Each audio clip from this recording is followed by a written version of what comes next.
શું ધોરણ 12 માં 80 કે 90% માર્ક લઈ આવવાવાળા વિદ્યાર્થીઓ જ સીએ કરી શકે? સીએ ની અંદર કયા વિષયો ભણાવવામાં આવે છે? અને સૌથી મહત્વનું એટલે પહેલી જ ટ્રાયમાં સીએ ની એક્ઝામ ક્લિયર કરવી હોય તો શું કરવું પડે? આ બધા પ્રશ્નોના ઉત્તરો જાણીશું આપણે આજના એપિસોડમાં. તો આવો શરૂ કરીએ. વેલકમ મિત્રો, આજે આપણી સાથે છે અભિ રૂપારેલિયા. અભિએ હાલમાં જ સીએ ફાઇનલની એક્ઝામ ક્લિયર કરેલ છે. તો પહેલા તો congratulations Abhi. Thank you Nakul. તો સૌથી પહેલા તો હું પૂછવા માંગીશ કે જ્યારે સીએ ફાઇનલનું રિઝલ્ટ આવ્યું અને ખબર પડી કે તમે સીએ ની એક્ઝામ છે એ ક્લિયર કરી લીધી છે અને ફાઇનલી હવે તમે સીએ બની ગયા છો, ત્યારે કેવી ફીલિંગ આવી એના વિશે થોડુંક જણાવો. સીએ બનવાની ફિલિંગ એવી છે જે વર્ડ્સમાં તો વર્ણવી જ ના શકાય. જે કહેવાય ને, ખુશીના આંસુ આવી જાય ને બિલીવ જ ના થાય. અનબિલીવેબલ ફિલિંગ છે જે તમે આટલા 5 વર્ષથી મહેનત કરતા હોય કે ભાઈ મારે સીએ કરવું છે, સીએ કરવું છે, અને ફાઇનલી તમે સીએ થઈ ગયા. એ જે આખી ફિલિંગ છે એ બહુ જ સુપર અનબિલીવેબલ છે. પેરેન્ટ્સનું શું કહેવું હતું? પેરેન્ટ્સનું તો એ જ કહેવું ઓલવેઝ કે ભાઈ તું હોશિયાર છે, તું ચિંતા કરવા, તું તો સીએ થઈ જ જઈશ. અને એમના આશીર્વાદથી આ સફળતા મળી છે, તો મજા આવે છે. તો આપણે આ યંગ લિસનર્સ માટે એક એપિસોડ કરીએ છીએ કે જેઓએ 12th ક્લિયર કર્યું હોય અથવા 10th પછી અત્યારે 11th 12th માં સ્ટડી કરતા હોઈએ અને સીએ કરવાની ઈચ્છા ધરાવતા હોય. તો સૌથી પહેલો ક્વેશ્ચન તો મારો એ છે કે એક સીએ છે એ કામ શું કરે છે? સીએ નું આપણે જોવા જઈએ, નામ શું છે? Chartered accountant. અકાઉન્ટન્ટ એના નામમાં જ છે. સૌથી બેઝિક કામ આપણે જે ગણીએ એ અકાઉન્ટિંગનું છે. જે બધા બિઝનેસીસ હોય એનું આખું અકાઉન્ટ સંભાળવું, એના અકાઉન્ટ્સ પ્રિપેર કરવા, આખું ફાઇનાન્શિયલ મેટર્સ એના જોવા, એક પાર્ટ છે. સેકન્ડ પાર્ટ છે ટેક્સેશનનો, જે આપણે ઇન્ડિયામાં ડાયરેક્ટ ટેક્સ અને ઇનડાયરેક્ટ ટેક્સ, આ બે મેજર પાર્ટ છે. તો એ બંને પાર્ટમાં સીએ નો રોલ હોય છે. ક્લાયન્ટ્સના ઓડિટ્સ કરવા. ઓડિટ્સમાં પણ પછી ઘણી બધી ટાઈપ્સ હોય છે, જેમ કે statutory audit, internal audit, tax ઓડિટ્સ. તો આ બધી વસ્તુમાં સીએ નો રોલ હોય છે. આ 3 ફિલ્ડ છે ને એ બહુ કોર ફિલ્ડ ગણાય છે: અકાઉન્ટિંગ, ટેક્સેશન ને ઓડિટિંગ.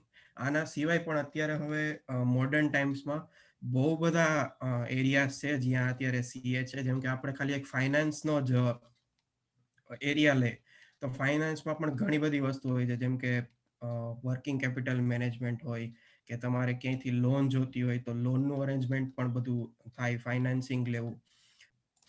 મર્જર્સ એન્ડ એક્વિઝિશન, બે કંપનીઝને મર્જ થવું છે, કોઈ કંપનીને એક કંપનીને બીજી કંપનીને એક્વાયર કરવી છે, તો એનું આખું વેલ્યુએશન કઈ રીતે થાય.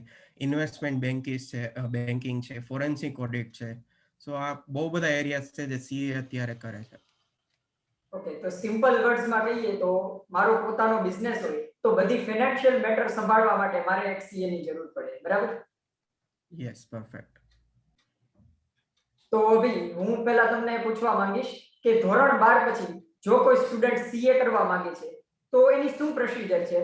કે એના માટે કોઈ ફિક્સ પર્સન્ટેજ હોવા જરૂરી છે તમારે ધોરણ 12 માં, કે કોઈ ફિક્સ સ્ટ્રીમ હોવી જરૂરી છે કે ભાઈ કોમર્સ થી છું તો જ હું સીએ કરી શકીશ, કે આર્ટ્સ અને સાયન્સ વાળા પણ સીએ કરી શકે છે?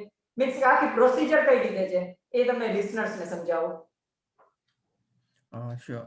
સૌથી પહેલા તો આમાં કોઈ પણ સ્ટ્રીમની જરૂરી નથી કે તમે ભાઈ કોમર્સ જ કરેલું હોવું જોઈએ કે સાયન્સ જ કરેલું હોવું જોઈએ. કોઈ પણ સ્ટ્રીમના લોકો આવીને સીએ કોર્સ જોઈન કરી શકે છે. તો એની આખી પ્રોસેસ હું તમને સમજાવું. શ્યોર. સીએ કોર્સ પહેલા એવું હતું કે 12th પછી આપણે એમાં એનરોલ થતા હતા. હવે થોડું ડિફરન્ટ થઈ ગયું છે. 10th પછી પણ તમે આમાં જોઈન થઈ શકો છો, કારણ કે મેં જેમ કીધું કે આમાં સ્ટ્રીમનું એવું કોઈ નથી કે તમે ભાઈ કોમર્સ કર્યું હોય તો તમે સીએ કરી શકો. તો આફ્ટર 10th પણ તમે આ કોર્સ જોઈન કરી શકો છો. પણ તમે એનું જે આમાં 3 સ્ટેજ હોય. સૌથી પહેલા તો સીએ ફાઉન્ડેશન, ઇન્ટરમીડિયેટ અને સીએ ફાઇનલ. ફાઉન્ડેશન છે એ એન્ટ્રી સ્ટેજ છે. તો એન્ટ્રી સ્ટેજની એક્ઝામ તમે ક્યારે આપી શકો? જ્યારે તમે એકવાર 12th ની એક્ઝામ આપી દીધી છે. તમે એમાં એનરોલ થઈ શકો છો 10th પછી, પણ તમે એની એક્ઝામ જ્યારે 12th ની એક્ઝામમાં તમે અપિયર થઈ જાઓ પછી જ આપી શકો. તો તમને પ્રિપેરેશન તમારે ખબર જ હોય કે ભાઈ ના મારે સીએ જ કરવું છે આગળ જઈને, તો તમે એની પ્રિપેરેશન એડવાન્સમાં આફ્ટર 10th પણ સ્ટાર્ટ કરી શકો છો. એક મેં મિનિટ 12th પછી સ્ટાર્ટ કરેલું હતું. હું તમને 1 મિનિટ રોકવા માંગીશ. તમે કહ્યું કે હા. જો તમને પહેલેથી જ ખબર હોય કે તમારે સીએ જ કરવું છે તો તમે ધોરણ હા. 10 પછી જ પ્રિપરેશન સ્ટાર્ટ કરી શકો છો. તો હા. મારો પ્રશ્ન એ છે કે સ્ટુડન્ટે કઈ રીતે ડિસાઈડ કરવું જોઈએ કે એને સીએ કરવું કે સીએ ના કરવું? એટલે કઈ એવી બેઝિક સ્કિલ સેટ છે, ફોર એક્ઝામ્પલ મેથ્સ છે કે એવું? કારણ કે ઘણા લોકો એવું કહે છે કે જો તમારું મેથ્સ સારું હોય તો જ તમારે સીએ માં જવું. તો એવી કઈ સ્કિલ વિદ્યાર્થી પાસે હોવી જોઈએ કે જેના પરથી ડિસાઈડ કરે કે ના સીએ એ મારા માટે એક સ્કોપ હોઈ શકે? આપણે મેથ્સ સબ્જેક્ટને ફોકસ કરીએ તો મેથ્સમાં પણ આપણે બે રીતે એને બાયફર્ગેટ કરી શકીએ કે એક તો એમાં જે સાયન્ટિફિક પાર્ટ આવે મેથ્સનો, જેમ કે ટ્રિગોનોમેટ્રી છે ને લોજિકલ બધું આવે, કેલ્ક્યુલસ આવે, ઇન્ટિગ્રલ આવે, આ બધી વસ્તુ એવી છે જે તમને ઇન્ટરેસ્ટમાં હોય તો આ બધી વસ્તુ સીએમાં એટલી કંઈ કામ નથી આવવાની. એ બધું સાયન્ટિફિક કોર્સિસમાં કામ આવવાની છે. તો આ બધું વસ્તુ જો તમને મેથ્સમાં ગમતી હોય તો સાયન્સ કોર્સ લેવો બેટર છે. બરાબર. પણ તમને નોર્મલ કેલ્ક્યુલેશન્સ ગમે છે, ગણતરી કરવી ગમે છે, હિસાબ કરવા ગમે છે, તો આ બધું જે બેઝિક મેથ્સ છે જેમાં કોઈ આવું હાઈફાઈ સાયન્સ નોલેજની જરૂર નથી કે ટ્રિગોનોમેટ્રી નોલેજની જરૂર નથી, એવું તમને ગમતું હોય તો પછી કોમર્સ લેવાય. એટલે ચેપ્ટર્સ જેવા કે નફો ખોટ, સાદું વ્યાજ, ચક્રવૃદ્ધિ વ્યાજ, એવું બધું. હા. બરાબર. ઓકે. સો જે રીતે કીધું એવી રીતે 12th પછી એની તમે એક્ઝામ આપી શકો ફાઉન્ડેશનની. સીએ કોર્સની એક્ઝામ આખા વર્ષમાં 2 વાર લેવાય, એક મે મંથમાં અને એક નવેમ્બર મંથમાં. તો જનરલી આપણી 12thની એક્ઝામ હોય છે માર્ચમાં. અત્યારે તો ઠીક છે કોવિડના કારણે આ બધી એક્ઝામ્સ ડિલે થઈ છે, મેમાં ગઈ છે. આઈસીઆઈની એક્ઝામ ફાઉન્ડેશનની મે અને નવેમ્બરમાં હોય. સો હવે આમાં 2 ઓપ્શન છે. ઘણા લોકો 2 મંથ્સ લે, ઘણા લોકો 6 મંથ્સ લે. એવી રીતે મે અને નવેમ્બર 2 ઓપ્શન છે તો તમે એક્ઝામ આપવા માટે. થોડુંક કહી શકશો કે ફાઉન્ડેશનની એક્ઝામમાં કયા વિષયો હોય છે કે વિદ્યાર્થીએ શું તૈયારી કરવી જોઈએ? હા, ફાઉન્ડેશન અત્યારે પહેલા થોડું અલગ હતું. હવે એક ન્યૂ કોર્સ, ન્યૂ સ્કીમ આવી ગઈ છે. પહેલા ફૂલ 100% એમસીક્યુ બેઝડ એક્ઝામ હતી. ત્યારે એને સીપીટી કહેવામાં આવતું હતું, કોમન પ્રોફિશિયન્સી ટેસ્ટ. અત્યારે હવે એવું થઈ ગયું છે કે ફાઉન્ડેશન કોર્સમાં અત્યારે ટોટલ ફર્સ્ટમાં 4 પેપર આવે છે. ફર્સ્ટ હોય છે principles and practice of accounting, જેમાં અકાઉન્ટ્સનું બેઝિક નોલેજ તમને આપવામાં આવે. સેકન્ડ હોય છે business law and business correspondence. એમાં જેમ કીધું 2 પાર્ટ છે, બિઝનેસ લોસ અને બિઝનેસ કોરસ્પોન્ડન્સ. બિઝનેસ લો એટલે સાવ બેઝિક લો ગણાય, જેમ કે Indian contract act, Indian partnership act, આ બધી જે એક્ટ છે, જે મતલબ કોન્ટ્રાક્ટ એટલે 2 પાર્ટી વચ્ચે કોન્ટ્રાક્ટ થયો, તેમાં કઈ કઈ રિક્વાયરમેન્ટ્સ છે કે ભાઈ આ કોન્ટ્રાક્ટ વેલિડ છે કે નથી, એને કઈ રીતે એક્સરસાઇઝ કરવાનો, કઈ રીતે ફોલો કરવાનો, આ બધા રૂલ્સ છે એ તમને બેઝિક નોલેજ જે બિઝનેસ માટે જરૂરી હોય. કારણ કે બિઝનેસમાં જોવા જાય તો 2 પાર્ટીસ કોન્ટ્રાક્ટ જ કરતી હોય, બાઇંગ સેલિંગ નો હોય કે કોઈ સર્વિસ આપવાનો હોય. સો એ કોન્ટ્રાક્ટ સમજવો જરૂરી છે. ધેન એક મેથેમેટિક્સનો પાર્ટ છે, business mathematics and logical reasoning and statistics. તો આમાં જેમ કીધું કે આ એક મેથ્સનો પાર્ટ એવો છે જે તમને ફાઉન્ડેશનમાં જ પૂછાય છે જનરલી. બાકી ક્યાંય પર્ટિક્યુલર સબ્જેક્ટ મેથ્સ નથી આવતો આખા સીએ કોર્સમાં. ખાલી એક ફાઉન્ડેશન જ એવું લેવલ છે જ્યાં પર્ટિક્યુલર મેથ્સ એક સબ્જેક્ટ તરીકે આવે છે. બાકી મેથ્સનું ખાલી એપ્લિકેશન જ હોય છે બાકી કોર્સમાં. અને એમાં સ્ટેટિસ્ટિક્સ પણ આવે. તો કોમર્સ બેકગ્રાઉન્ડમાંથી સ્ટુડન્ટ્સ આવ્યા હોય તો એમને સ્ટેટિસ્ટિક્સનો આઈડિયા હોય, તો સ્ટેટિસ્ટિક્સ 11th-12thમાં ભણેલા હોય તો તમને ફાઉન્ડેશનમાં પણ એ હેલ્પ કરે. જો સાયન્સ બેકગ્રાઉન્ડમાંથી હોય તો એ થોડુંક એમાં વધારે ટાઈમ જાય આપણે સમજવામાં અને શીખવામાં. મહેનત વધારે કરવી પડે થોડીક. એટલે જ કોમર્સ બેકગ્રાઉન્ડ હોય તો સીએ કરવું થોડુંક વધારે સહેલું પડે છે, કારણ કે તમારો બેઝ જ 11th-12thમાં જ આ બધું તમને અકાઉન્ટ છે, લોસ છે, બધું મેથ્સનું છે, સ્ટેટિસ્ટિક્સ છે, આ બધું તમને ત્યારે જ શીખવામાં આવે છે, બેઝિક લેવલ બધું. હા, ફાઉન્ડેશનમાં પણ 2 રીતે એન્ટ્રી મળે છે. જે ફર્સ્ટ ક્વેશ્ચન હતો કે ભાઈ 12thમાં કોઈ પર્સન્ટેજની રિક્વાયરમેન્ટ છે કે નહીં સીએ કોર્સમાં જોઈન થવા માટે, તો એવી કોઈ જ રિક્વાયરમેન્ટ નથી. 12th પછી તમે તમારા 40% હોય, 60% હોય, 80% હોય, તમે ફાઉન્ડેશન કોર્સ જોઈન કરી શકો છો. એટલે એમાં 2 રીતે હોય, એક રેગ્યુલર સ્કીમ અને એક direct entry scheme. Regular scheme એટલે જ્યારે મેં રીતે કીધું કે 12th પછી તમે ડાયરેક્ટ જોઈન કરી શકો છો, કોઈ પર્સન્ટેજની રિક્વાયરમેન્ટ નથી. અને 3 સ્ટેજ છે, ફાઉન્ડેશન, ઇન્ટરમીડિયેટ અને ફાઇનલ. હવે ઘણા સ્ટુડન્ટ્સ એવા પણ હોય જેને સ્ટાર્ટિંગમાં એવું હતું કે ભાઈ મારે સીએ નથી કરવું અત્યારે, મારે ભાઈ નોર્મલ આપણે ગ્રેજ્યુએશનની પ્રોસેસમાં જવું છે, તો એ લોકો ગ્રેજ્યુએશન કરે, જેમ કે બીકોમ બીબીએ માં જોઈન થાય. હવે 3 વર્ષ પછી એમને થયું કે હાલો મેં ગ્રેજ્યુએશન કરી લીધું, હવે મારે સીએ જોઈન કરવું છે, તો એ લોકો માટે એક ડાયરેક્ટ એન્ટ્રી રૂટનો ઓપ્શન આપેલો છે. ડાયરેક્ટ એન્ટ્રીમાં કઈ રીતે હોય કે તમે ભાઈ જો કોમર્સમાં કરેલું છે ગ્રેજ્યુએશન, જેમ કે બીકોમ બીબીએ કરેલું છે, તો તમને એમાં એગ્રીગેટ 55% હોય, બરાબર 50 મિનિમમ હોવા જોઈએ, 55% હોય તો તમે ફાઉન્ડેશન લેવલ સ્કીપ કરી શકો છો. ડાયરેક્ટ એન્ટ્રી તમને મળે ઇન્ટરમીડિયેટ કોર્સમાં. બરાબર તમારું કોમર્સમાં ગ્રેજ્યુએશન હોય તો 55% મિનિમમ રિક્વાયરમેન્ટ. અને અધર કોર્સ અધર સ્ટ્રીમમાં ગ્રેજ્યુએટ કરેલું હોય તો 60% હોવું જોઈએ. જેમ કે સાયન્સમાંથી તમે બીએસસી કરેલું છે અને એમાં તમને 60+ % છે, તો પણ તમે ડાયરેક્ટ ઇન્ટરમીડિયેટમાં જોઈન થઈ શકો છો. પછીની પ્રોસેસ કોમન છે, જે 12th પછી ફાઉન્ડેશનમાં જવાનું અને ડાયરેક્ટ એન્ટ્રી જોતું હોય તમારે બીકોમ પછી કરવું હોય તો આ પ્રોસેસ છે ડાયરેક્ટ એન્ટ્રીની. હવે તમારી ફાઉન્ડેશન એક્ઝામ ક્લિયર થઈ જાય, એના પછી ઇન્ટરમીડિયેટ કોર્સ આવે. ઇન્ટરમીડિયેટમાં તમારે અરાઉન્ડ 8 to 9 મંથ્સનું સ્ટડી કરવું પડે જનરલી, અને એના પછી તમે ઇન્ટરમીડિયેટની એક્ઝામ આપી શકો. એમાં પણ 2 ગ્રુપ આવે.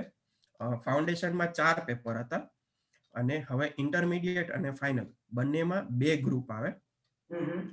2 ગ્રુપમાં 4 પેપર આવે, મતલબ ટોટલ 8 પેપર ઇન્ટરમીડિયેટના અને 8 પેપર ફાઇનલ કોર્સના. બરાબર. હવે ઇન્ટરમીડિયેટમાં આપણે ગ્રુપ 1 જોવા જઈએ તો સૌથી પહેલો પાર્ટ છે અકાઉન્ટિંગ. જેમ મેં કીધું ફાઉન્ડેશનમાં અકાઉન્ટ છે એ બેઝ છે સીએ નો, ચાર્ટર્ડ અકાઉન્ટન્ટ નામમાં જ અકાઉન્ટ છે. સો અકાઉન્ટ્સ તો બધા લેવલે આવવાનું છે. સો અકાઉન્ટિંગ પછી કોર્પોરેટ એન્ડ અધર લોસ, જેમ કે કંપની લોસ છે, આખી એક કંપની કઈ રીતે ફંક્શન કરે છે. આપણે ઇન્ડિયામાં ઇન્ડિયન કંપનીઝ એક્ટ જે છે એ આખી કંપનીઝ એક્ટનું બેઝિક નોલેજ આપવામાં આવે. પછી એક કોસ્ટ એન્ડ મેનેજમેન્ટ અકાઉન્ટિંગ કરીને એક સબ્જેક્ટ આવે, કોસ્ટિંગ આવે, કે ભાઈ કોસ્ટિંગ એટલે કોઈ પણ કંપનીને એની પ્રોડક્ટ લોન્ચ કરવી છે તો એનું કોસ્ટિંગ કઈ રીતે ડિસાઈડ થાય, હું આ પ્રોડક્ટની સેલ પ્રાઇસ શું રાખું, એનું કોસ્ટિંગ હું કરું છું તો કઈ રીતે એ કોસ્ટિંગને હું રિડ્યુસ કરું જેનાથી મારી કોસ્ટ ઘટે, પ્રોફિટ વધારી શકું, બેટર ક્વોલિટીથી હું સર્વિસ આપી શકું કસ્ટમરને. તો આ બધી વસ્તુ કોસ્ટ અકાઉન્ટિંગમાં આવે. કોસ્ટ અકાઉન્ટિંગનો એક અલગથી પણ જેમ સીએ નો કોર્સ છે એવી રીતે કોસ્ટ મેનેજમેન્ટનો કોર્સ આખો અલગ થાય છે. ICWI એક કોર્સ છે આખો અલગ. તો જેને કોસ્ટિંગમાં ઇન્ટરેસ્ટ હોય એ ડાયરેક્ટ ઈ કોર્સમાં પણ જઈ શકે છે. અને 4th ગ્રુપ 1માં પેપર છે ટેક્સેશનનું. ટેક્સેશનમાં પણ બંને આવી જાય, ડાયરેક્ટ ટેક્સ અને ઇનડાયરેક્ટ ટેક્સ, જેમાં ઇન્કમ ટેક્સ અને જીએસટી કવર થાય છે. ઓકે. આ ગ્રુપ 1 થયું. અને ગ્રુપ 2માં એડવાન્સ અકાઉન્ટિંગ, થોડુંક હાઈ લેવલનું અકાઉન્ટિંગ આવે. પછી ઓડિટિંગ, જે મેં કીધું કે ઓડિટ કરાવવું જરૂરી છે. તમે સિમ્પલ ભાષામાં યંગ લિસનર્સને સમજાવી શકશો કે ઓડિટ એટલે શું, કે ઓડિટની પ્રોસેસમાં શું થાય છે? ઓડિટની પ્રોસેસ શું કે ભાઈ સપોઝ નકુલ છે એનો બિઝનેસ કરે છે, સપોઝ ઈ કાંઈ પણ વસ્તુ વેચે છે, સપોઝ ગાર્મેન્ટ્સનો એનો બિઝનેસ છે, બરોબર. હવે બિઝનેસ એટલો સરસ ચાલે છે, એટલો સરસ આવે છે, એનું ટર્નઓવર થઈ ગયું 10 કરોડ. 10 કરોડ નકુલ છે આખા વર્ષમાં વેચે છે, બરોબર. હવે 10 કરોડ મોટી અમાઉન્ટ છે. સો ગવર્મેન્ટ શું ઈચ્છે કે ભાઈ ઠીક છે, તમે તમારો બિઝનેસ મેનેજ કરો છો, તમે તમારા અકાઉન્ટ્સ બનાવો છો, તમે આખું તમારું બુક્સ પ્રિપેર કરો છો, પણ આ બુક્સ તમે શું ટ્રુ એન્ડ ફેર વેરમાં તમે બનાવો છો? બરાબર. તો એના માટે એક આઉટસાઇડર હોય જે સીએ અસાઇન કરેલો છે, કે ભાઈ સીએ આવી અને તમારું અકાઉન્ટ છે એ ચેક કરશે કે ભાઈ તમે બરોબર પ્રિપેર કરેલું છે કે નહીં, તમે બરોબર ટેક્સ ભર્યો છે કે નહીં, જીએસટી પ્રોપર ભર્યો છે કે નહીં, તમે તમારો ઇન્કમ ટેક્સ પ્રોપરલી કેલ્ક્યુલેટ કર્યો છે, ભર્યો છે કે નહીં. તો આના માટે ઓડિટ કરવામાં આવે, તો એ સીએ ઓડિટ કરે છે. બરાબર. એની પણ રિક્વાયરમેન્ટ હોય કે ભાઈ આટલાથી આટલા ટર્નઓવરથી તમારું ઇન્ક્રીઝ થાય છે અમાઉન્ટ, તો તમારે સીએ પાસે કમ્પલસરી ઓડિટ કરાવવું પડે. બેયમાં હોય, જીએસટી ઓડિટ પણ આવે, ઇન્કમ ટેક્સનું ઓડિટ પણ આવે. બરાબર. ઓકે. પછી નેક્સ્ટ સબ્જેક્ટ આવે એમાં information enterprise information system and strategic management. આ થોડુંક એક ડિફરન્ટ ફિલ્ડ છે, જેમાં તમને આઈટી નું પણ નોલેજ આપવામાં આવે એક સીએ ને, કારણ કે બરાબર. હવે તમે જુઓ કે બહુ મોટી મોટી કંપનીઝ છે, એ લોકો શું કરે છે કે આવી રીતે કઈ હાથે ચોપડા લખવા નથી જતી, જે જૂના જમાનામાં આપણે દેશીનામાં સિસ્ટમ ને એવું બધું હતું, એ બધું નથી હોતું અત્યારે. હવે અત્યારે બહુ હાઈટેક આઈટી ના સોફ્ટવેર યુઝ થાય છે બધી જગ્યાએ. બરાબર. એનું નોલેજ હોવું પણ જરૂરી છે કે ભાઈ એ આઈટી સોફ્ટવેર કઈ રીતે વર્ક કરે છે. કારણ કે હવે જેમ કે રિલાયન્સ જેવી કંપની છે, ત્યાં તમે એક એક બિલ ની એક એક એન્ટ્રી ચેક કરવા નથી જવાના કે ભાઈ એને બરોબર એન્ટ્રી કરી છે કે નહીં. અહીંયા લાખોમાં એન્ટ્રીઝ હોય, એ પોસિબલ જ નથી હ્યુમનલી કરવું. સો એના માટે સિસ્ટમ ઓડિટ્સ હોય કે ભાઈ સિસ્ટમ બરોબર ચાલે છે, સિસ્ટમમાં સેમ્પલિંગ ચેક કરતા હોય કે ભાઈ સેમ્પલ બેઝ ઉપર કે ઓકે આટલા આટલા ટ્રાન્ઝેક્શન બરોબર છે, તો વી કેન અઝ્યુમ કે બધું બરોબર છે. સો એના માટે તમને આઈટી નું નોલેજ હોવું પણ જરૂરી છે. સ્ટ્રેટેજિક મેનેજમેન્ટ એટલે આખો બિઝનેસની સ્ટ્રેટેજીસ કઈ રીતે ડિસાઇડ થાય. સીએમએ કીધું કે અત્યારે બહુ ડાયવર્સિફાઈડ ફિલ્ડ છે હવે સીએ નો, એ ખાલી અકાઉન્ટિંગ ટેક્સેશનમાં નથી. ઘણા સીએ એવા છે જે સીએફઓ લેવલ સુધી પણ વર્ક કરતા હોય છે. ઘણી કંપની સીએ ને એઝ અ સીએફઓ અપોઇન્ટ કરતી હોય છે. તો સીએ કઈ રીતે આખી એની બિઝનેસની સ્ટ્રેટેજીસ બનાવે છે, કઈ રીતે એને ગ્રો કરે છે, એનું નોલેજ પણ આમાં આપવામાં આવે. અને લાસ્ટ પેપર આવે ફાઇનાન્શિયલ મેનેજમેન્ટ. ફાઇનાન્શિયલ મેનેજમેન્ટ એટલે મેં કીધું કે તમારે ભાઈ ફાઇનાન્સની અરેન્જમેન્ટ કરવી છે, તમારા બિઝનેસ માટે તમારે વર્કિંગ કેપિટલ રિક્વાયરમેન્ટ છે, તેનું આખું કઈ રીતે કેલ્ક્યુલેશન થાય, આવી રીતે મર્જર્સ એક્વિઝિશન્સ કરવું હોય તો એનું નોલેજ આ સબ્જેક્ટમાં આપે છે. તો આ તો ઇન્ટરમીડિયેટ લેવલ, બરાબર? હા, આ ઇન્ટરમીડિયેટ લેવલ. આમાં પણ જે મેં કીધું 2 ગ્રુપ આવે. 2 ગ્રુપમાં હવે તો એક પેપર હોય 100 માર્ક્સનું. ઓકે, એટલે ટોટલ 800 માર્ક થયા. હવે આમાં જ્યારે તમે તો ઇન્ટરમીડિયેટમાં તમે અપ્લાય કર્યું, બોથ ગ્રુપ તમે અપ્લાય કર્યા. જનરલી જ્યારે કોઈ ફર્સ્ટ ટ્રાય આપતું હોય તો બોથ ગ્રુપ જ પ્રિફર કરે. એની પાસિંગ રિક્વાયરમેન્ટ હું થોડીક કહી દઉં તમને. એમાં કે 800 માર્ક્સ ટોટલ છે, તો એમાં તમારો પાસિંગ ક્રાઇટેરિયા છે ઇન્ડિવિજ્યુઅલ પેપરમાં 40% અને એગ્રીગેટ લેવલ ઉપર 50%. સપોઝ 800 માર્ક્સ ના 8 પેપર તમે આપ્યા તો તમારો ટોટલ આવ્યો 500 માર્ક 8 પેપરનો, તો 50% ક્રાઇટેરિયા તમારો ફૂલફિલ થઈ ગયો. બરાબર. તો એગ્રીગેટ તમે પાસ છો, પણ હવે એવું થયું કે એક સબ્જેક્ટમાં તમને 25 માર્ક આવ્યા, બાકી બધામાં તમને 40 ઉપર છે, 60 ઉપર છે, પણ એક સબ્જેક્ટમાં તમને 25 આવ્યા, ઈ એક સબ્જેક્ટમાં તમે ફેલ કહેવાય. તો ઈ જે ગ્રુપ હોય ને ઈ તમે પાસ કર્યું ના કહેવાય. ઓકે, મતલબ આખું ઇન્ટરમીડિયેટ ક્લિયર કરવું હોય તો એના 2 રૂલ છે કે ઇન્ડિવિજ્યુઅલ સબ્જેક્ટમાં 40% હોવા જોઈએ અને એગ્રીગેટમાં 50% હોવા જોઈએ. બંને ગ્રુપ કરવા કમ્પલસરી છે, બરાબર? હા, બંને ગ્રુપ કરવા કમ્પલસરી છે. અને કેટલો સમય લાગે ઇન્ટરમીડિયેટમાં? જનરલી 9 મંથ્સની પ્રિપેરેશન હોય અને પછી એક્ઝામ હોય. પછી ડિપેન્ડ ઓન સ્ટુડન્ટ. ઘણા સ્ટુડન્ટ્સ એવું પ્રિફર કરે કે ના ભાઈ હું એક ગ્રુપ જ આપીશ. મને 8 પેપર એકી સાથે ટફ પડે છે તો હું પહેલા એક ગ્રુપના 4 પેપર આપીશ અને પછી સેકન્ડ ગ્રુપના 4 પેપર આપીશ. હું એવી એડવાઇસ આપીશ કે ભાઈ તમે બોથ ગ્રુપ સાથે જ આપો. કારણ કે બોથ ગ્રુપ સાથે આપવાનો બેનિફિટ છે કે સપોઝ તમને ગ્રુપ 1 નું તમે એક્ઝામ આપી, બધા સબ્જેક્ટ્સમાં તમને 45 માર્ક્સ આવ્યા, એવરેજ આપણે ગણીએ કે 45 આવ્યા, તો ટોટલ થયો આપણો 180 4 સબ્જેક્ટનો. હવે ગ્રુપ 1 ની રિક્વાયરમેન્ટ શું કે 400 માર્ક્સ ટોટલ છે, એમાંથી તમારે 50% એટલે 200 ટોટલ લાવવા પડે, પણ તમારો ટોટલ થયો 180, તો તમે ફેલ ગણાશો ગ્રુપમાં. પણ હવે સપોઝ તમે ગ્રુપ 2 પણ સાથે આપેલું હતું, ગ્રુપ 2 માં એવા અમુક સબ્જેક્ટ છે જે તમારા સ્ટ્રોંગ છે થોડા, એના કારણે ગ્રુપ 2 નું રિઝલ્ટ તમારું આવ્યું 220 માર્ક્સ એગ્રીગેટ. તો હવે ટોટલ આપણે જોવા જાય ગ્રુપ 1 પ્લસ ગ્રુપ 2, ગ્રુપ 1 ના 180 પ્લસ ગ્રુપ 2 ના 220, તો ટોટલ થઈ ગયો 400. તો 800 માર્ક માંથી તમને ટોટલ 400 થઈ ગયા, તો તમે બોથ ગ્રુપ પાસ ગણાશો. આને કહેવાય સેટ ઓફ કર્યું. બરાબર. તો આ એક સેટ ઓફ નો બેનિફિટ ત્યારે જ મળે જ્યારે તમે બોથ ગ્રુપ અપિયર કરેલા હોય. તમે અટેમ્પ વાઇઝ પછી એનું સેટ ઓફ ના લઈ શકો. સેમ અટેમ્પમાં એક્ઝામ આપેલી હોય બોથ ગ્રુપ સાથે, તો તમે આ સેટ ઓફ નો બેનિફિટ ક્લેમ કરી શકો. એટલે બોથ ગ્રુપ આપવું પ્રિફરેબલ છે.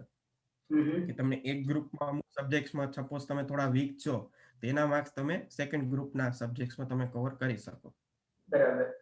અને આ ઇન્ટરમીડિયેટ સ્ટેટની જે આપણે વાત કરી કે જેમાં 2 ગ્રુપ હોય છે, તો એની પ્રિપરેશન કઈ રીતે કરવી? એના માટે કોઈ ક્લાસીસ હોય? કોલેજ તો હોતી નથી જ્યાં સુધી મને ખ્યાલ છે. હા, સીએ માં એક આ બહુ મોટો એક મિસકન્સેપ્શન છે કે જનરલી આપણે સીએ કરતા હોય તો રિલેટિવ્સ આવીને પૂછે કે ભાઈ કઈ કોલેજમાંથી કરે સીએ. આમાં કોલેજ જેવું હોતું જ નથી, કારણ કે આ કોઈ એવો કોર્સ નથી. આ એક પ્રાઇવેટ ઇન્સ્ટિટ્યુશનનો કોર્સ છે, institute of chartered accountant of India. આ કોઈ પ્રાઇવેટ જ છે, ગવર્મેન્ટ રિલેટેડ નથી. સો આની કોઈ કોલેજ નથી હોતી. આઈસીઆઈ પણ જે એનું ઇન્સ્ટિટ્યૂટ છે એ પણ તમને ભણાવે છે, અને સેપરેટલી તમે પ્રાઇવેટ કોચિંગ પણ લઈ શકો છો. ઘણા લોકો સેલ્ફ સ્ટડી કરતા હોય છે કે આઈસીઆઈ માંથી ખાલી બુક્સ લઈ લે અને સેલ્ફ સ્ટડી કરે. ઘણા લોકો ક્લાસીસ માંથી કરતા હોય છે. બરાબર. જેમ તમને ફાવે એ રીતે તમે પ્રોસીડ કરી શકો એમાં. ઓકે, તો આપણે જર્ની સ્ટાર્ટ કરીએ કે માર્ચમાં વિદ્યાર્થી 12મા ધોરણમાંથી પાસ થયો, મે મહિનામાં એને ફાઉન્ડેશનની એક્ઝામ આપી, પછી એનું રિઝલ્ટ આવ્યું સપોઝ જુલાઈમાં, અને પછી એને ઇન્ટરમીડિયેટની તૈયારી સ્ટાર્ટ કરી દીધી. તો પાછી હવે ઈ પાછો નેક્સ્ટ જુલાઈમાં આપી શકશે. નેક્સ્ટ મે મંથમાં પાછી એની એક્ઝામ. બરાબર. ઇન્ટરમીડિયેટ આપી, બરાબર. એટલે હવે 1 થી 1.5 વર્ષ જેવું થઈ ગયું છે. માની લઈએ કે એને ઇન્ટરમીડિયેટ પણ ક્લિયર કરી લીધી, તો હવે આગળ શું?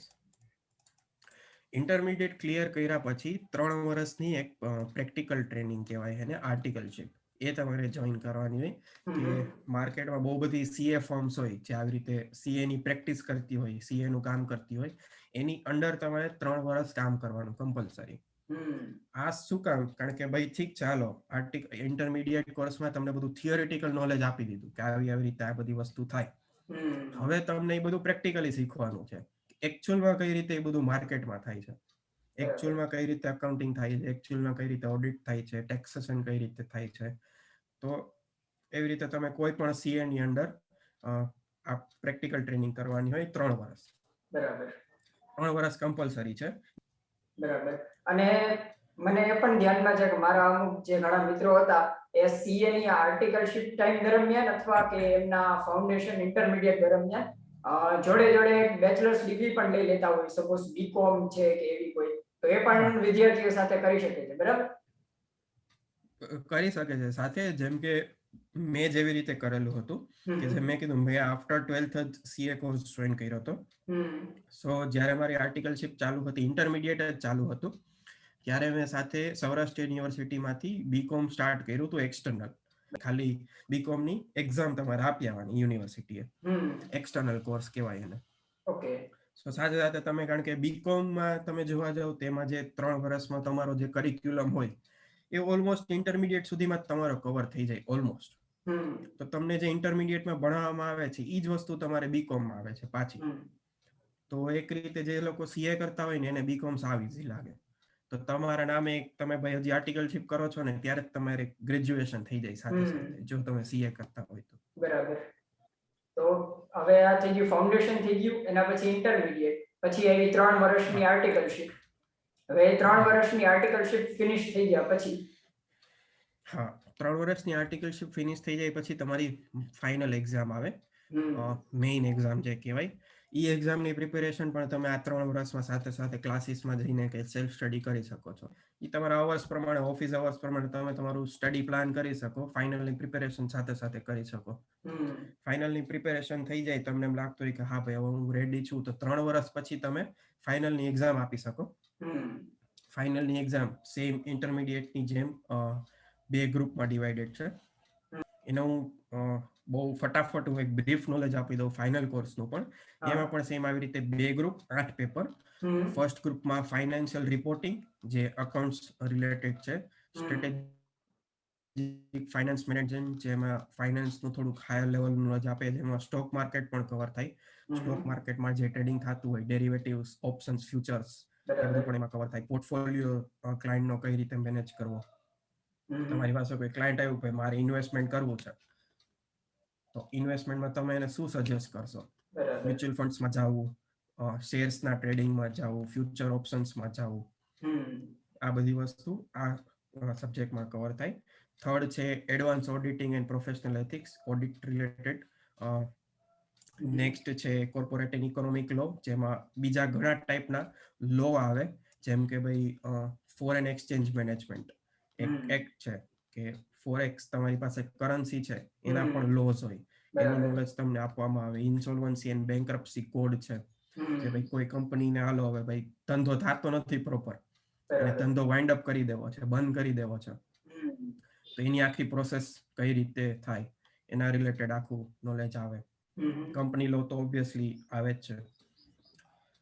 આ ગ્રુપ 1 થયું. ગ્રુપ 2 માં પેપર 5 આવે સ્ટ્રેટેજિક કોસ્ટ મેનેજમેન્ટ, હમ. જે ઇન્ટરમીડિયેટમાં કોસ્ટિંગ હતું એનું જ થોડુંક એડવાન્સ લેવલ. ધેન હમણાં રિસેન્ટલી ન્યૂ કોર્સમાં એક પેપર 6 છે ઇલેક્ટિવ પેપર, જેમાં 6 ઓપ્શન આપવામાં આવે છે. 6 માંથી કોઈ પણ એક પેપર તમારે સિલેક્ટ કરવાનું, જે તમારો ઇન્ટરેસ્ટનો એરિયા હોય. બરાબર. મતલબ ઇલેક્ટિવ પેપર એવું છે કે ભાઈ તમને કયા ફિલ્ડમાં ઇન્ટરેસ્ટ છે એનું તમે નોલેજ લ્યો. સો એક આ ન્યૂ કોર્સ હમણાં જે ઇન્ટ્રોડ્યુસ થયો છે એમાં આ વસ્તુ આપવામાં આવી છે. અને પેપર 7 અને પેપર 8 ડાયરેક્ટ ટેક્સ અને ઇનડાયરેક્ટ ટેક્સ એનું ઇન ડિટેલ આપે એમાં. અને પાસિંગ રિક્વાયરમેન્ટ્સ સેમ જ રહેશે જેમ ઇન્ટરમીડિયેટમાં હતી, 40% ઇન્ડિવિજ્યુઅલ અને 50% એગ્રીગેટ. બરાબર. તો આ આખી પ્રોસિજર હતી આપણે ફાઇનલ શરૂઆત. કોર્સ તમે ક્લિયર કરી લ્યો. હા. બરાબર. આ આખી પ્રોસિજર હતી. એટલે આપણે ગણી શકીએ કે અંદાજે 5 વર્ષ જેવું થાય સીએ નો કોર્સ કરવા માટે. હા, 4 to 5 years, 4.5 to 5 years આપણે સીએ કોર્સ ફર્સ્ટ અટેમ્પમાં જો બધા ક્લિયર કરી લે તો ગણી લેવાનું એટલું થાય આપણે. બરાબર. અને સીએ ની ફાઇનલ એક્ઝામ ક્લિયર કર્યા પછી ફાઇનલી તમારી પાસે સીએ નો બેચ આવે. યસ. તમે પછી એક ચાર્ટર્ડ અકાઉન્ટ તરીકે કેવા છો, હવે સીએ થઈ ગયા તમે. એક ક્વેશ્ચન મારે ઈ પણ પૂછવો છે કે ઘણા બધા લોકો આ પ્રોસેસની આ જે જર્ની છે એને વચ્ચેથી જ મૂકી દે છે. ઘણા બધા એવા મેં જોયેલા છે. તો એનું શું રીઝન હોય ઈ તમે જણાવો. સૌથી મોટું રીઝન ઈ છે કે પાસિંગ પર્સન્ટેજ સીએ કોર્સનો. સીએ કોર્સનો આપણે પાસિંગ પર્સન્ટેજ છાપામાં વાંચીએ તો ભાઈ સીએ નું રિઝલ્ટ આવ્યું 15%, 20%, 30%. લેવલ વાઇઝ ડિફર થતું હોય. ફાઉન્ડેશન કોર્સનું થોડુંક હાઈ રિઝલ્ટ હોય, 30-35%, 40% સુધી પણ રિઝલ્ટ આવે. પણ જેમ જેમ કોર્સ ટફ થતો જાય, ફાઇનલ સુધી આવીએ તો ફાઇનલ નું રિઝલ્ટ આવે 5%, 10%, 15%. મતલબ 100 વિદ્યાર્થી બેઠા હોય એક્ઝામ દેવા તો એમાંથી 15 જણા પાસ થાય. તો આટલું લો રિઝલ્ટ શા માટે? એનું રીઝન શું? લો રિઝલ્ટ નું એનું સૌથી મોટું જે છે, એક તો સીએ છે ને ઈઝી કોર્સ નથી. નો ડાઉટ જનરલ માણસ, એવરેજ સ્ટુડન્ટ પણ કરી શકે છે જો એ ડેડિકેટેડ હોય, એ બધી એની પ્રોસેસ ફોલો કરે તો એવરેજ સ્ટુડન્ટ માટે પણ કોર્સ બરોબર છે, બહુ સરસ કોર્સ છે. પણ હવે જેમ મેં કીધું કે ભાઈ ઘણા લોકોને પાસ નથી થતા, 2 અટેમ્પ થઈ ગયો, 3 અટેમ્પ થઈ ગયા, 4 અટેમ્પ થઈ ગયા, કંટાળી જાય માણસ કે ભાઈ હું શું સાવ ડફોળ માણસ છું, મારથી આ થતું નથી. તો એ મતલબ જે પેશન્સ હોવી જોઈએ એ નથી હોતી સ્ટુડન્ટ્સમાં. તો લોકો 2 કે 3 અટેમ્પ પછી પણ ક્લિયર શા માટે સીએ નથી કરી કોર્સમાં શકતા? મતલબ હાર્ડવર્ક રિક્વાયરમેન્ટ છે. એનું મેઇન રીઝન ઈ છે કે ઘણું, હવે મેં જેમ કીધું કે 3 વર્ષ પ્રેક્ટિકલ ટ્રેનિંગ કરવાની હોય છે. ઘણા લોકો શું કરે કે ભાઈ કાકા મામાની ફોર્મ છે સીએ ની, ત્યાં હું જોઈન થઈ જાઉં અને 3 વર્ષ પછી જલસો કરે. ખાલી રજીસ્ટ્રેશન કર્યું હોય, પ્રેક્ટિકલ નોલેજ લે નહીં સરખું. એ વસ્તુ પણ તમને એમાં થોડુંક હેરાન કરે કે ભાઈ તમને જે એકચ્યુઅલ શીખવાના હતા એ તમે શીખા જ નથી.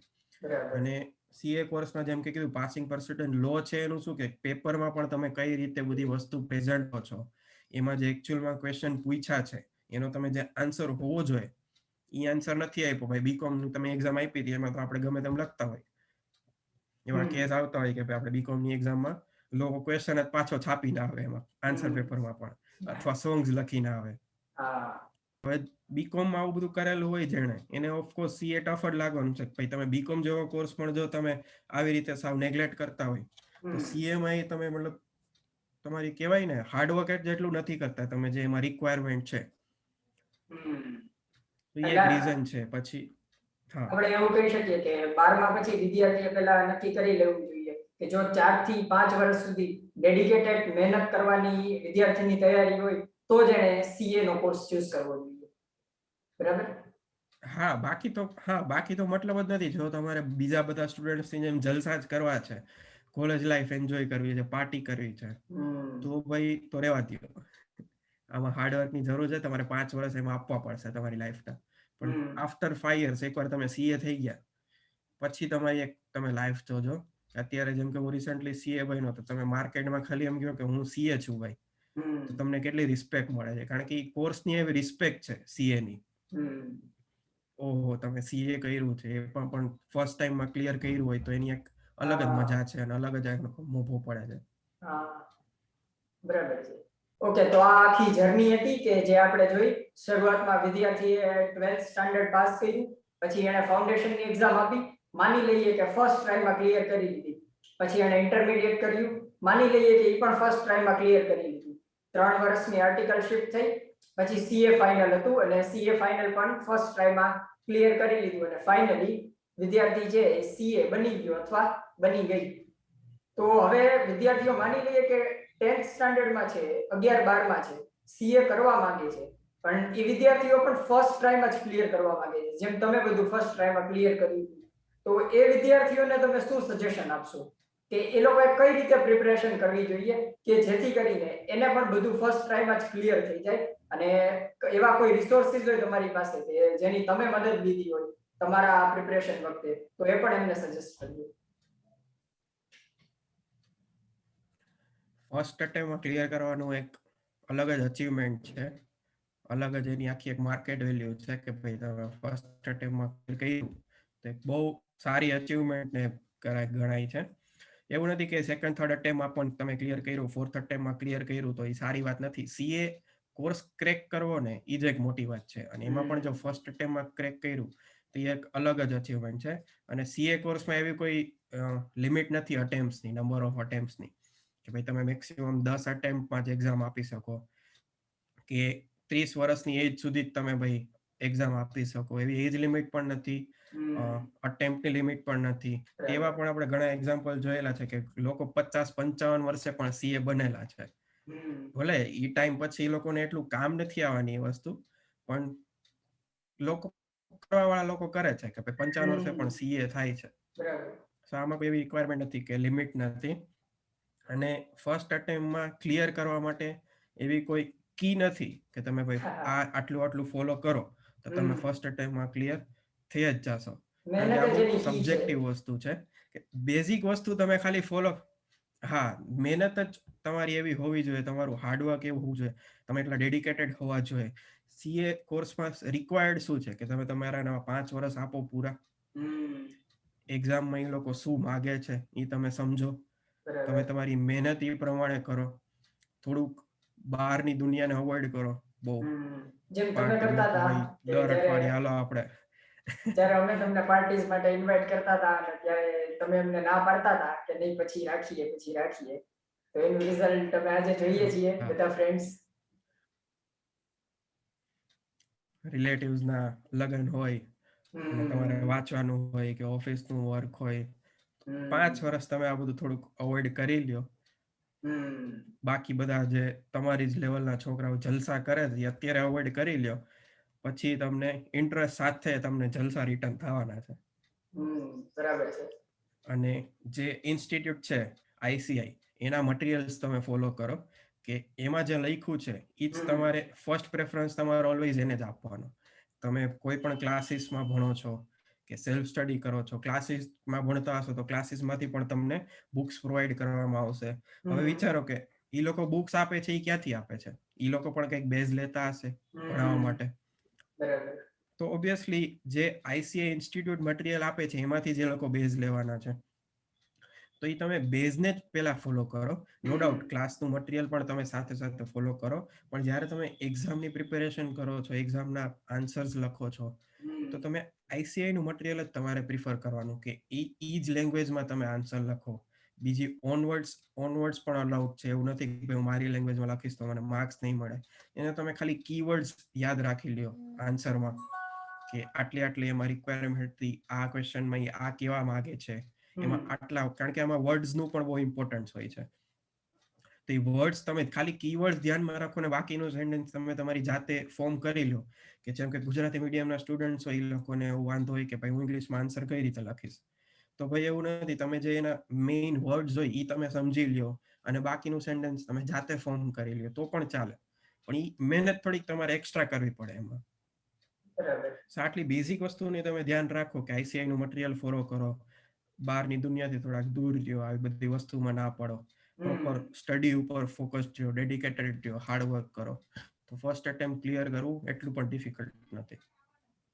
વાહ, થેન્ક યુ સો મચ અભી, અમારી સાથે આ એપિસોડ કરવા માટે અને લિસનર્સને હેલ્પ કરવા માટે. લિસનર્સ, તમારા આના સિવાય પણ કોઈ પણ ક્વેશ્ચન હોય તો તમે કમેન્ટ્સમાં મેન્શન કરી શકો છો. અભી પૂરી ટ્રાય કરશે એમનો સમય કાઢીને કે ઈ તમારી કોમેન્ટ્સને મેક્સિમમ આન્સર કરી શકે. અને ફર્સ્ટ એટેમ્પમાં સીએ ક્લિયર કરવું, જેમ અભીએ કીધું કે એક અલગ જ જેનું ગર્વ છે. તો પછી જેમ આજે આપણે અભિની સાથે પોડકાસ્ટ કર્યો છે, ફ્યુચરમાં તમારી સાથે પણ કોઈ આવા ઇન્ટરવ્યુ પોડકાસ્ટ કરી શકશે જો તમે થોડોક ડેડિકેટેડ ટાઈમ અમુક વર્ષો માટે આપ્યો હોય. Thank you so much. ને આગળના આવા થેન્ક પોડકાસ્ટ યુ માટે નકુલ. સબસ્ક્રાઇબ કરો. Okay, bye bye. Thank you Nakul, આ ઇન્વાઇટ કરવા માટે.